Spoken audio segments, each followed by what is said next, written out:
The Life and Opinions of Tristram Shandy, Gentleman, written by Laurence Sterne and published in 9 volumes between 1759 and 1767, is a novel that defies traditional narrative structure.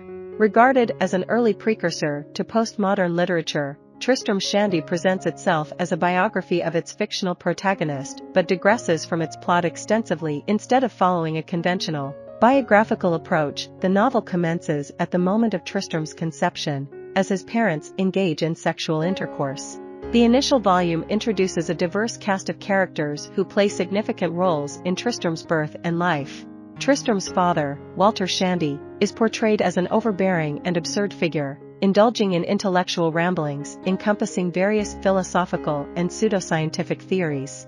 In contrast, his mother, Elizabeth Shandy, possesses a passive temperament, choosing not to engage in her husband's arguments to avoid further conflicts. Uncle Toby, Tristram's war veteran uncle, becomes preoccupied with military history and strategies despite his non-violent nature, while other notable characters include Dr. Slop, a scientifically minded male midwife, an unnamed female midwife at Elizabeth's insistence, Yorick, a witty local parson and family friend, and Eugenius, Yorick's discreet advisor.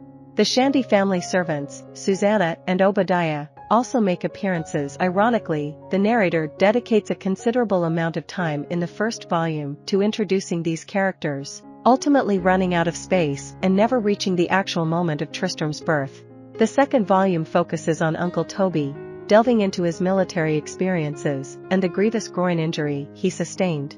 The narrative occasionally flashes back to the day of Tristram's birth, revealing Walter's insistence on having Dr. Slop as a backup to the female midwife, despite Elizabeth's objections to in this way. The Life and Opinions of Tristram Shandy, Gentleman, captivates readers with its unconventional narrative structure, extensive digressions, and satirical exploration of various characters and their idiosyncrasies. Sterne's novel challenges traditional storytelling conventions, leaving a lasting impact on the development of literary techniques and postmodern literature.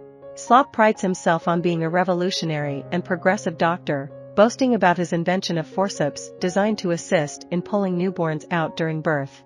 However, once again, the narrator fails to reach the actual moment of Tristram's birth, focusing instead on the dramatic events leading up to it. The third volume begins with Dr. Slop proudly demonstrating his forceps by using them on Uncle Toby's hand. To everyone's horror, the forceps tear Toby's skin, causing distress. Before Walter and Toby can voice their objections, the other midwife calls for Dr. Slop's help. Feeling helpless, Walter and Toby decide to take naps. However, their sleep is interrupted by mechanical noises coming from the kitchen. They discover that Dr. Slop's forceps have caused significant damage to baby Tristram's nose. In response, Dr. Slop is attempting to fashion a synthetic nose bridge for the infant in the kitchen. Instead of actively addressing the situation, Walter embarks on an elaborate academic lecture about the importance of noses during times of crisis. In the fourth volume, Susanna informs Walter that the birth has taken a toll on young Tristram, and there is concern about his survival through the night. Walter immediately contacts Yorick to arrange for the baby's baptism. However, Walter cannot be bothered to be present during the ceremony, leaving Susanna to relay the chosen name to Yorick. Walter selects the name Trismegistus, a powerful name according to him, but Susanna either mishears or misremembers it as Tristram. Unfortunately, the baby is baptized as Tristram, sparking further arguments between Walter and Yorick about changing the name. Walter insists that Tristram is the weakest name possible, contrasting it with his preferred name, Trismegistus, which holds mystical significance for him. Towards the end of the volume, a seemingly insignificant concern is overshadowed when Walter receives the devastating news of his eldest son, Bobby's passing while attending school in London. The narrative takes a significant leap forward in the fifth volume, primarily focusing on Walter's attempts to devise a superior education plan for 5-year-old Tristram. Unfortunately, Walter becomes so consumed with formulating the plan that he neglects to provide Tristram with any actual education. Tristram's streak of misfortune continues when he accidentally undergoes circumcision due to a window falling on him.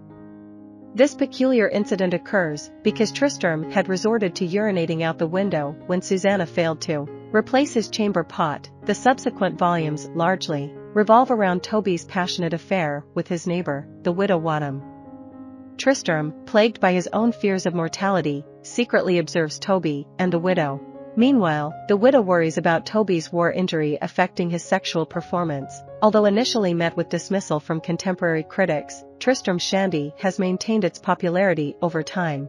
It initially captivated readers with its bawdy humor and later became a significant influence on modernist and postmodernist writers like James Joyce, thanks to its meandering narrative style and absurdity. I hope you enjoyed this video. Leave a like if you did and be sure to subscribe. Thank you.